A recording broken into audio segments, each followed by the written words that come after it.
Okay, in this video, we're going to be doing our first introduction to logic and set theory. So let's go ahead and get started. Let's begin with defining what a statement is. So as you can see here, a statement is a claim that is either true or false. Okay, so here are some examples of statements. The sky is blue. 2 + 2 is equal to 5. All humans are mortal. The largest perfect square is 100, and 2 is the only even prime number. Now, some of these statements are true, and some of them are false. Like 2 + 2 is equal to 5. I think you should all know that's false. Some statements in here, they do depend on the context. So for example, the sky is blue. Right now, the sky looks pretty blue to me, but maybe in a few hours that might not be so. So statements can depend on the particular context, but they do always evaluate to true or false. They're always either true or false. Now, here are some examples of things which are not statements. What's the smallest prime number? That's not a statement. I can't say it's true or it's false. X squared plus 3x plus 5 gets an A in this class. So these are all examples of things which are not statements.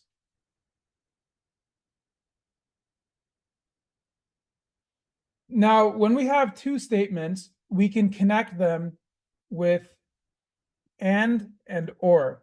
So and oftentimes is written with this caret looking symbol, and or is oftentimes written with this V looking symbol. So let's go ahead and look at this example. It is raining and it is cold. Okay, so we can see that I'm connecting two statements. Let me call this one P and let me call this one Q. And I'm connecting them with this logical connective, with this and. And in this bottom, I'm also connecting two statements, P and Q, with a logical connective. I'm connecting them with an or in this case. Okay, so when somebody's telling you it is raining and it is cold, what they really mean is that both of those things are happening at the same time. Like it is currently raining, it is currently cold. Like both of those are happening at the same time.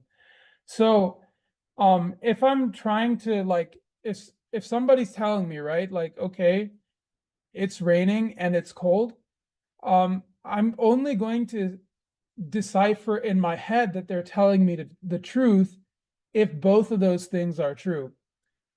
Okay, so for example, like if it's raining, then I can say that P is true. So in these two rows, for example, if it's cold, I can say that Q is true. So in this row and this row, for example, and this column right here represents the result of this combined statement. Okay, so we can see that if somebody tells me it is raining and it is cold, then they're only correct if it's raining and it's cold. That's like the only case where they're correct. In all other cases, they're lying to me, or their statement is not correct. Now, the or operator, the or logical connective is a little bit different. When somebody's telling me it is raining or it is cold, mathematically speaking, what's like they're telling the truth if it's raining, if it's cold, or both of those are happening at the same time. So as we can see, like if it's raining and if it's cold, the statement evaluates to true. If it's raining but it's not cold, the statement still evaluates to true. If it's not raining but it's cold, the statement still evaluates to true. The statement only evaluates to false if neither of those two are correct. If it's not raining and it's not cold, then the statement is going to evaluate to false. so here's a practical example of the usage of and. So let's consider a fictitious computer science class. And in this class, you need to get a 70% on the final, and you need to complete all the homeworks in order to pass. Otherwise, you fail the class. Okay, so let's say that we get 80% on the final and we finish all the homeworks. These two check out, so we pass. In this scenario, yeah, we do good on the final, but we actually don't complete a homework, so that's not good enough. We fail here. In this one, we do bad on the final. We do good on the homework, but that's not enough, since we need to do both, right? We use the and operator here, so we fail here. This one, we just do really bad. We do bad on the final. We don't do any of the homeworks. In this class, please do the homeworks if you want to do good on the final. But yeah, we fail this one. This one is a little bit interesting, right? We get 70% on the final and we finish all the homework. So we finish all the homework, so that's good. But if we read the problem carefully, we do need above a 70%. So this is actually no good, and we fail in this scenario as well. Now we can consider the same thing, but these are all the exact same scenarios, but this time we're using or. So pretty much to pass the course this time, we either need to get a 70% on the final, or we have to complete all the homeworks, or both. Now, if we get 80% on the final and finish all the homeworks, we meet both the conditions, so we pass. We get 100% on the final, that's good. We don't finish all the homeworks, but that's still enough to pass. We get 50% on the final, it's not good enough. And we finish all the homeworks though, so that's still good enough to pass. In this scenario, we don't do good enough on either of the criteria, so we fail here. And in this scenario, we don't do, like, 70% is, again, we're still not above 70%, we're at 70%, that's still not good enough, but we do all the homework, so we do pass here. So we can see that, in a sense, like, this grading policy for the course is far more lenient than this grading policy for the course. Now, here's one thing which you should be aware of. In computer science and mathematics, when people say or, they mean like either this or that or both. So in particular, they're referring to this right here, either this or that or both. Now, in real life, a lot of times when we say or, we don't actually mean or, we mean something called XOR. Now, what XOR means is it means either this or that. Okay, so here are a few examples of when we don't mean or, we just mean XOR. So let's say I tell you this, I'm going to study for a few hours more, or just go to bed. So there's two things I'm going to do, right? Like, I'm going to study for a few more hours, or I'm going to bed. I'm not doing both at the same time. That would be impossible. All right, here's another example. I'm going to London or to Paris for vacation. So, I mean, it would be nice if I could go to both, right? But that's not what I really mean when I'm saying this. I'm saying I'm going to either or, not both. Okay, so in this scenario, in real life, I don't mean like or in a mathematical sense or like in a computer science sense. I mean or in like an XOR sense.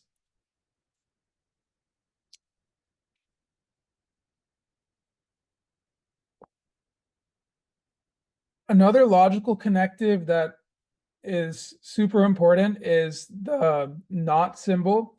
Oftentimes people call this negation. So you can think of it like literally like somebody tells you something, right? It's like you say the exact opposite. That is what like negation is. That's what this logical connective not represents. So you could go ahead and look at the truth table. But here's like some practical examples, right? So let's say that I tell you that it's raining. You're going to tell me the opposite. It is not raining. Let's say that you tell me this. Usain Bolt is the fastest man on the planet. I tell you the exact opposite. I tell you Usain Bolt is not the fastest man on the planet. Okay. I tell you this, Lewis Hamilton is not the Formula One World Drivers Champion. And you tell me Lewis Hamilton is the Formula One World Drivers Champion. Okay, so it's like literally saying the opposite. Um, yeah, we will see more examples later. But this is also super important. All right. This logical connective is called a conditional statement. You can also call it implication. It's represented by this right arrow.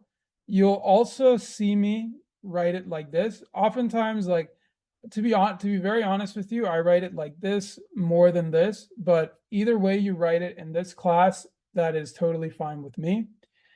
But yeah, let's say we have this truth table. Yeah, I said that right. You can just look at the truth table. But let's go through some examples. I think that'll be a little bit easier for you.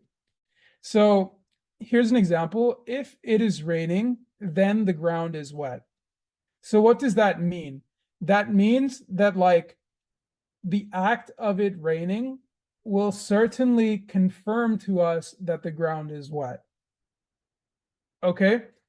Now, like, let's say you have a few questions for me, right? Like, what if it isn't raining? What can we say about the ground?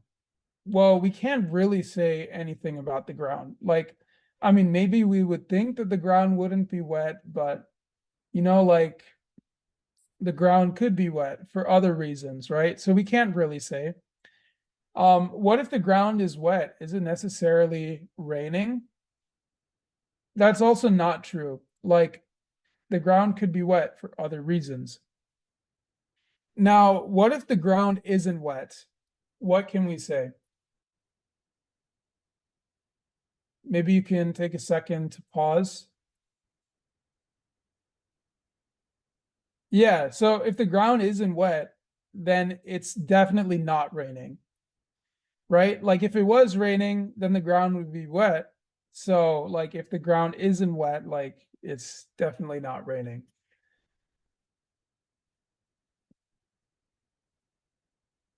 Okay, now we're going to talk about the biconditional. This is generally used to show that like two statements are equivalent to each other. Okay, so this biconditional is represented with this double arrows. And again, I will more often than not write it like this. It also means like if and only if. So yeah, here's an example. It is raining if and only if the ground is wet. So this is actually not true in reality, but just assume it is. So what this really means is that like if it is raining, then the ground is wet. And if the ground is wet, then it is raining. So it's like the first statement implies the second statement. So like if the first thing is true, the second thing is true. And if the second thing is true, the first thing is true. So it like goes back and forth with each other. So we say that P and Q are equivalent statements. So also here is the truth table for you. And you can go ahead and take a look at this on your own time. All right, now let's talk about like some statements which are like in some statements in math which we can categorize as equivalent to each other. And as a result, we use this biconditional. So for example, x plus 3 is equal to 5 is equivalent to saying that x is equal to 2. Why is that the case? So if like x plus 3 is equal to 5, that means I can subtract 3 from both sides. And that would mean that x is equal to 2. Okay, so it's like I'm saying the first statement implies the second statement. And I can also say it the other way around. Okay, so let's just say that I start with, let me just write a little bit of space, just cut that off. Okay, let's say that I start with like x is equal to 2. This time, I'm just going to add 3 to both sides. And then I basically get that x plus 3 is equal to 5.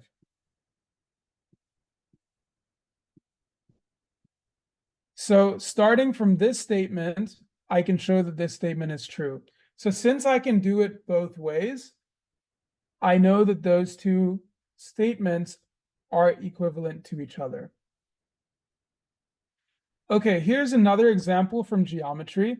So I'm sure that most of you are familiar with the Pythagorean theorem. So what the Pythagorean theorem says is that when I have a right triangle, and I label the longest side, the hypotenuse, as C, and the other two sides as A and B, that A squared plus B squared is equal to C squared. Okay, but the flip side is also true. Like the converse of this statement is also true. And by the way, this is not one of the slides, but I'll show you what the converse is. So normally if a statement is like P implies Q, the converse is going to be like this.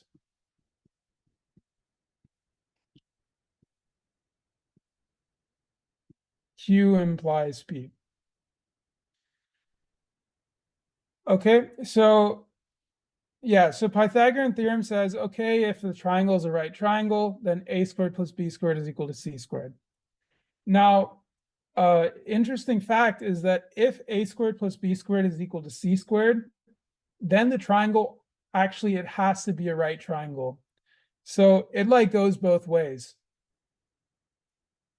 Now, another example from algebra deals with logarithmic and exponential functions. So if I say that log base b of x is equal to y, what I really mean is that x is equal to b to the power of y. These are mathematically equivalent statements.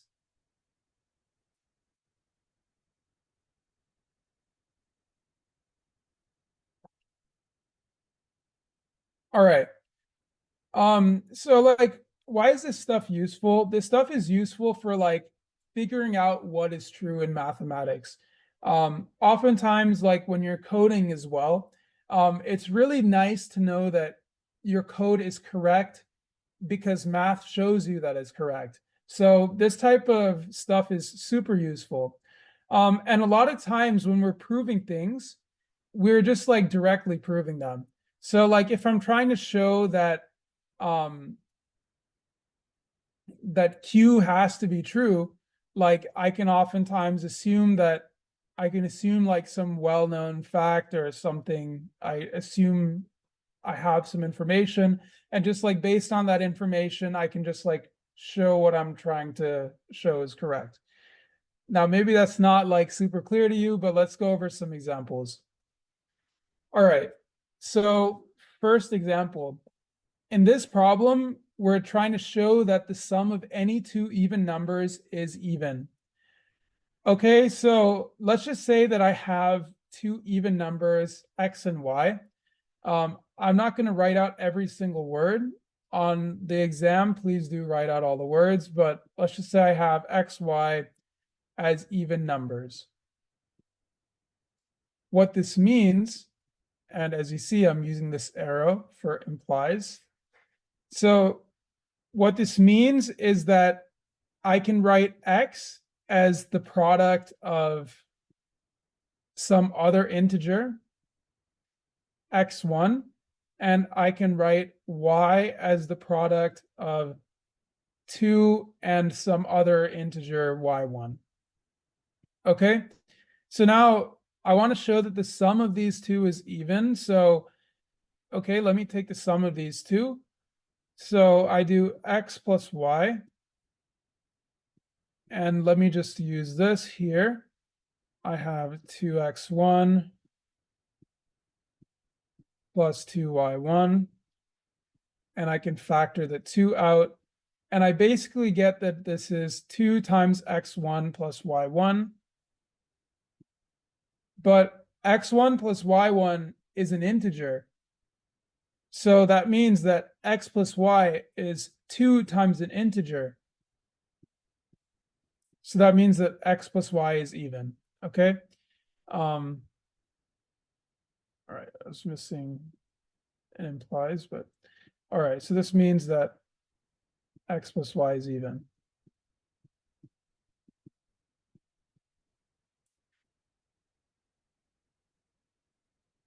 Okay, let's go over another example of a direct proof. This one is quite similar. We're proving that the sum of any two odd numbers is even. So again, let's just say I have x, y as odd numbers. Now, in this scenario, I'm basically doing the same idea, but instead I can write x as 2 times x1 plus 1, where x1 is an integer. I can write y as 2 times y1 plus 1, where y1 is an integer. And when I do x plus y,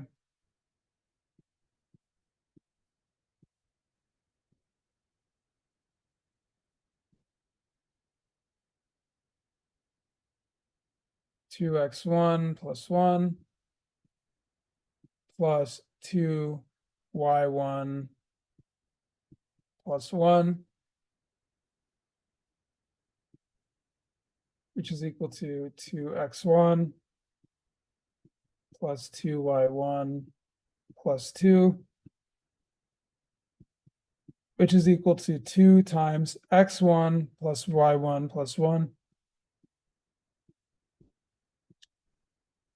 which is just 2 times some integer again. Okay, so like x1 plus y1 plus 1, that's an integer again. So what this means is that like x plus y is basically means that x plus y is even.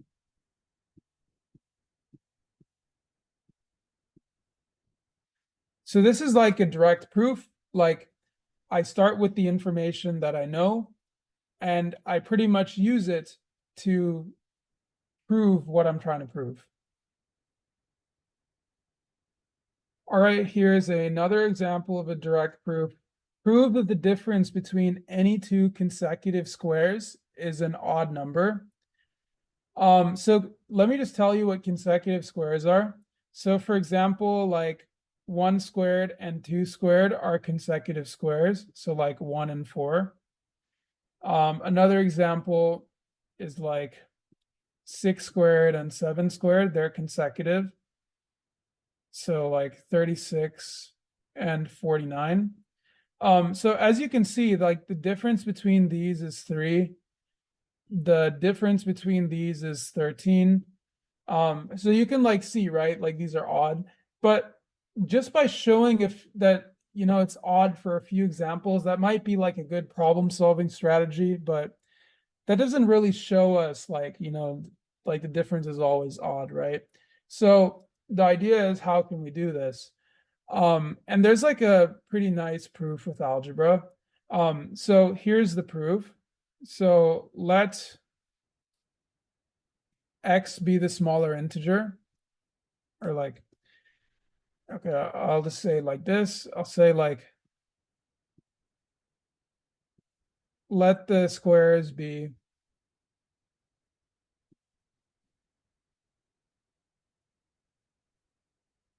x squared and then x plus 1 squared, where x is obviously an integer. I won't write that down, but should be pretty clear. So now I just got to take the difference between them. I take the larger one, I subtract the smaller one. So when I do x plus 1 squared minus x squared, I can expand this out. I get x squared plus 2x plus 1 minus x squared as the difference. These x squares cancel out, and that's equal to 2x plus 1. And 2x plus 1 is actually an odd integer because 2 times anything is even, and an even number plus 1 is odd. So that's the proof for this one. Again, we're directly proving something. All right, here's another example. Prove that the product of 3 consecutive integers is divisible by 3. This one, we can do it in a few different ways. But here's like the idea, right? Like, let me just write out some integers.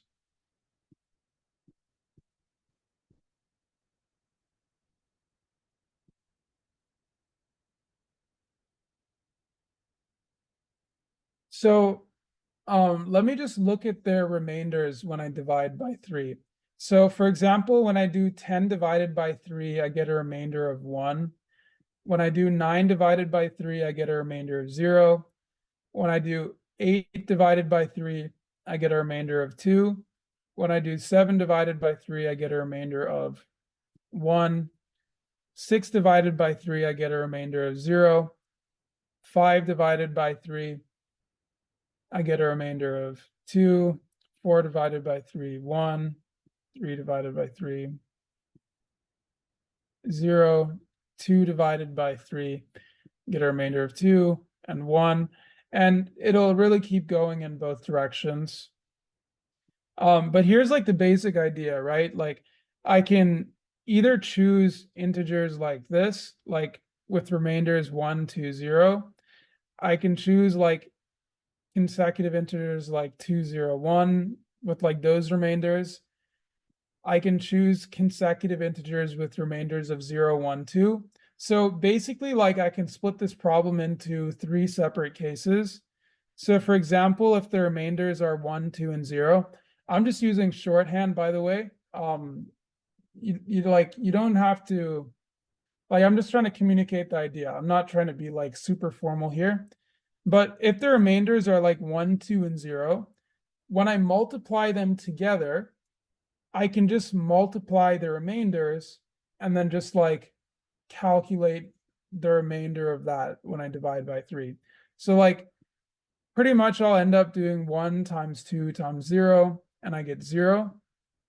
So I'll get a remainder of 0. If I have a case like 2, 0, 1, I end up doing the same thing,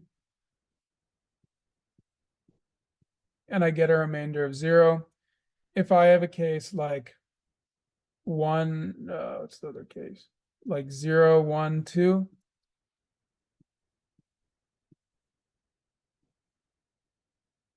I also get a remainder of 0. So pretty much no matter what, I'm going to end up with a remainder of 0. Now, oftentimes it's not really feasible to show something in a direct way. It's not really feasible to prove something in a direct way. So this leads us to a proof by contradiction.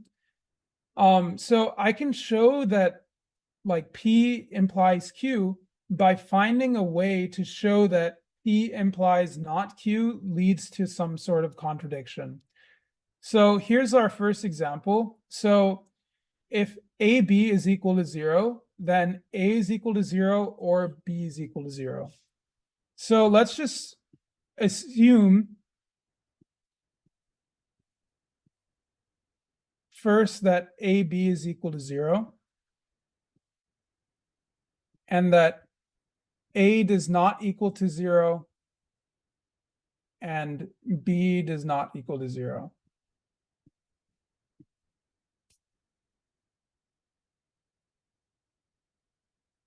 Okay, so then I can basically multiply A and B together, and like I can basically get that they're not equal to 0. So maybe this is kind of a bad example, because it does actually have to, we do actually have to talk about some other concepts. But yeah, if A does not equal to 0 and B does not equal to 0, they actually do have this thing called a like multiplicative inverse. But yeah, anyways, maybe the second example is a better example of a proof by contradiction. Okay, so this is a really famous proof. Euclid wrote it in his book, like Euclid's Elements. So basically it says, this proof says that there is an infinite amount of prime numbers. Okay, so again, prime numbers are numbers which are only divisible by themselves and 1. So let's just assume the contrary, right? Let's just assume that there's a finite number of prime numbers.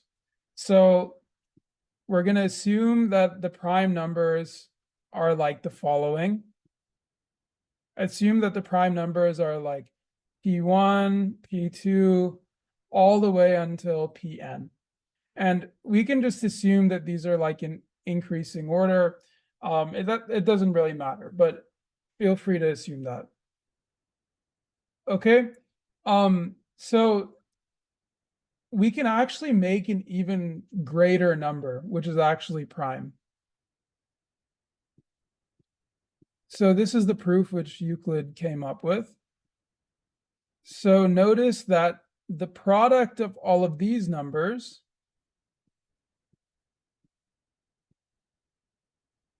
if I multiply all these first n primes together, and if I just add 1 to it at the end, this new number is not divisible by P1, it's not divisible by P2, it's not divisible by any of the previous primes. Therefore, it itself must be a prime number.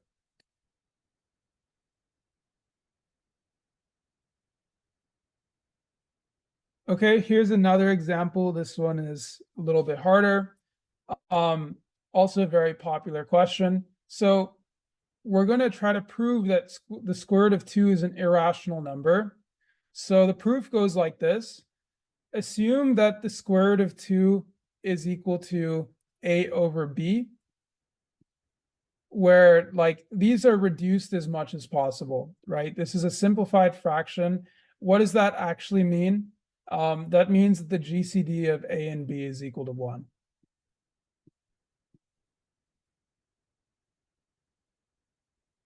Okay, so effectively, like we can just do some math and we can get that like square root of 2b is equal to a.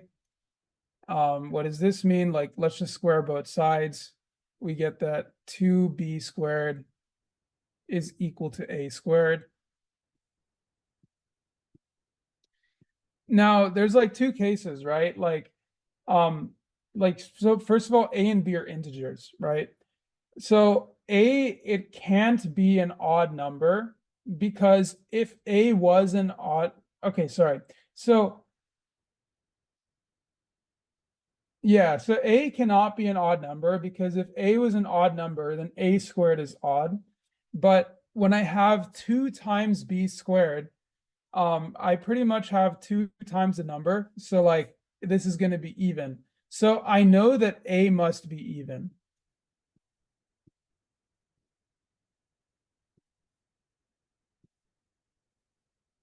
So if a is even, that means I can write it like this.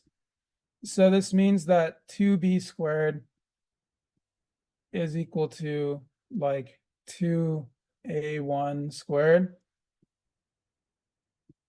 And this means that 2b squared is equal to 4a1 squared, which means that b squared is equal to 2a1 squared. Now, what this means effectively, like, so b at this point, like it can either be like an odd integer or an even integer, but it actually can't be odd because 2 times a1 squared must be even. So that means that b is even as well.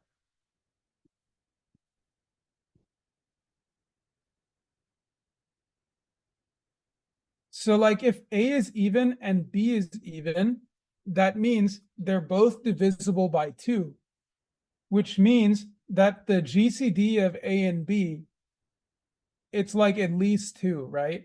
So that's a contradiction. So I'll just write that down, contradiction.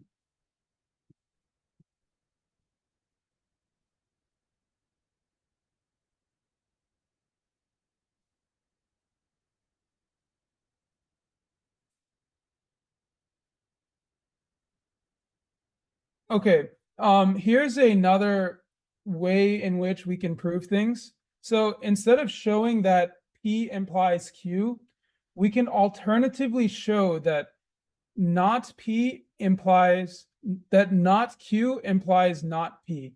And actually for this example, this first example here, I think that would be a great way of doing it.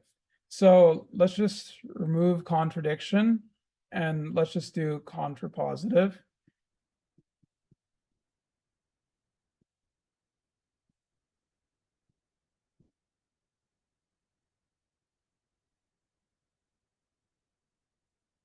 But before we even get to the proof, we will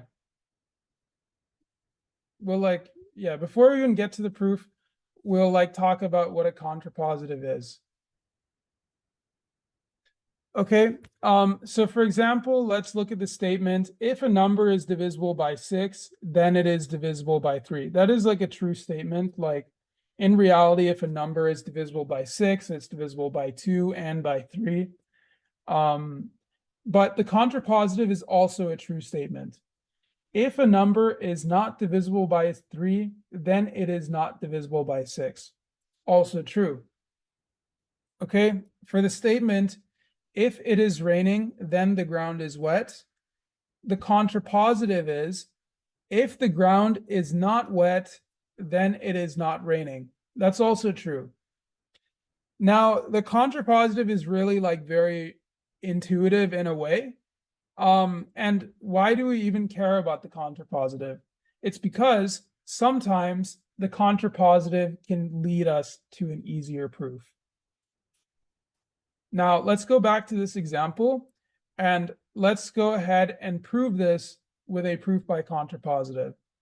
So we're assuming that if like this statement is P and if this statement is Q, we want to show that not P, that not Q implies not P.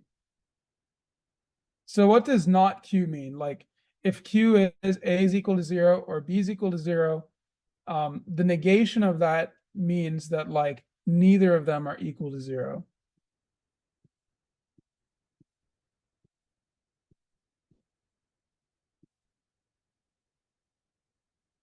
Okay, and yeah, I guess this, yeah, and like if we multiply two numbers which are not equal to 0, like there's a few cases which we could consider, like if they're both positive, it's going to be positive.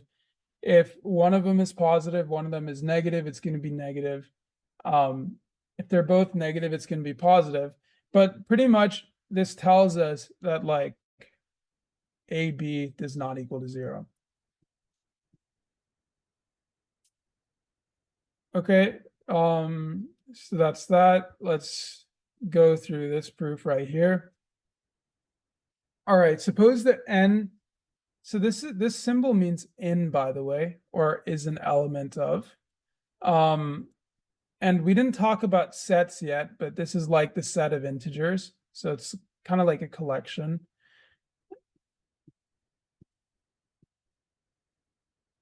All right, so we want to show that like if n squared is odd, then n is odd. So a way in which we can do this is just start from here assume the negation of this and show that this is not possible. So like, we want to just show this. So if n is even, n squared is even. And this is actually a lot easier to do than directly proving this statement. So if n is even, then I can write n as like 2k. So what this means is that n squared is equal to 2k squared.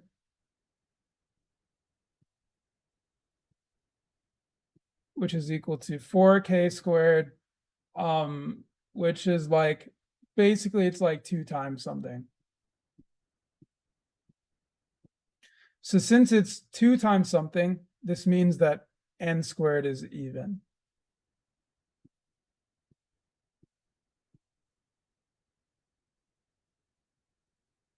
Okay. Let's look at another example. If n squared is not divisible by 4, then n is odd. So this one is very, very similar.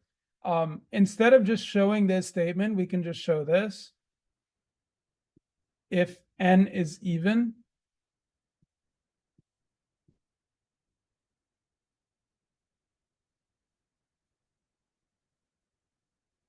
then n squared is divisible by 4.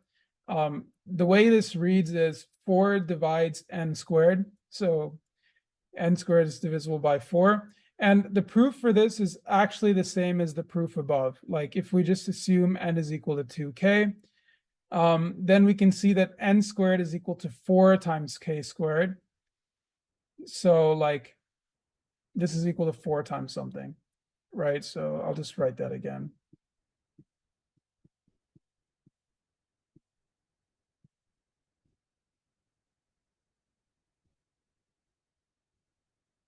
Okay. So yeah, example 1, example 2. All right. So let's just do a quick summary of the things which we've talked about today. So first we discussed the idea of statements. So statements are claims which are either true or they're false. They don't have like a numerical answer per se. They're not like statements as, you know, we're aware of them in like our English class, but in a mathematical sense, there's something that is either true or false. Statements can be connected with and or. Certain statements can imply other statements. So like if some statement is true, then another statement is true. So these are also called conditionals. Certain statements can imply other statements and vice versa. These are called biconditionals. These are also known as statements which are equivalent to each other. And we also talked about different ways of proving things along with multiple examples. So for example, like we can prove things directly, or oftentimes we can prove things indirectly, either with a proof by contradiction or with a proof by contrapositive. So that's like a little intro to some set theory concepts. In future videos, we are going to not set theory, that's an intro to like logic theory, logic and set theory concepts, I guess. In the future, we are going to talk a little bit about set theory, and we're going to talk more about logic and proofs in general. Okay, so that's all for today. We will get a lot of practice on these concepts, so be sure to just walk through the assignments. I think that will help really solidify a lot of this stuff for you.